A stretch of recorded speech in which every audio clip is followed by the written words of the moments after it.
India showed just why no one was writing them off even after they had spent 2.5 months in Australia without a win.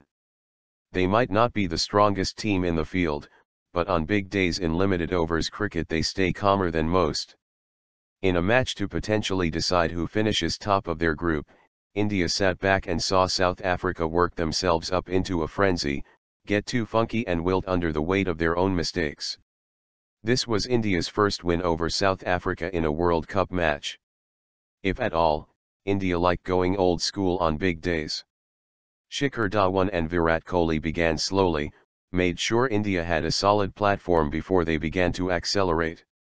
Dhawan went on to score his first century in 3 months spent in Australia, his personal best and also the highest score against South Africa in a World Cup match.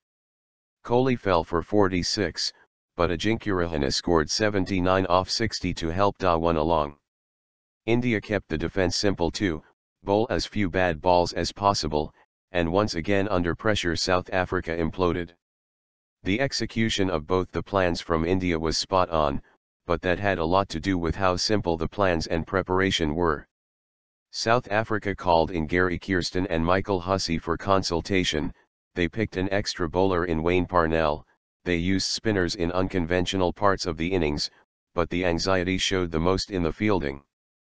Hashim Amla dropped Dhawan on 53, but anxiety was never more apparent in their trigger happiness with unnecessary throws at the stumps and fumbles on the ground. It's hard to remember when South Africa last fielded so badly. It started much better, though. De Villiers sent Rohit Sharma back for a duck with a direct hit from extra cover. India deserve all the credit for not panicking when Dale Steyn was bowling well along with Vernon Philander.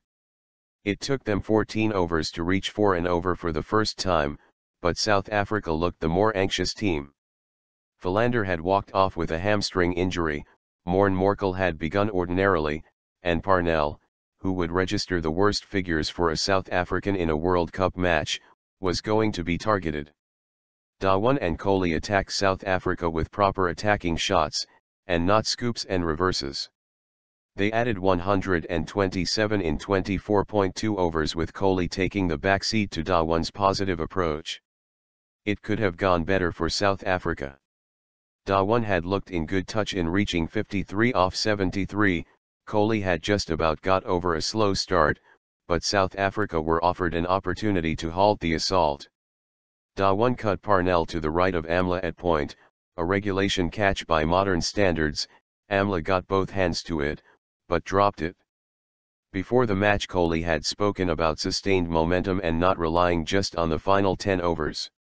Dhawan and he then walked the talk, taking 53 off the next 7 overs. Parnell was their main target, but even the return of Steyn didn't slow India down.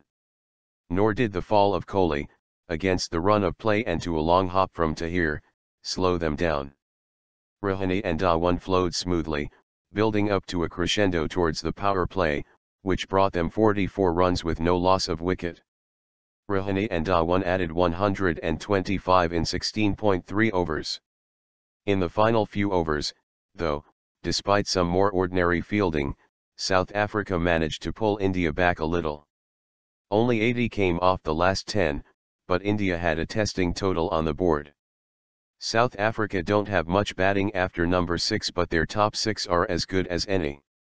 There is a reason, though, why they have now failed to chase 278 times out of 9 since they beat India in Nagpur in 2011.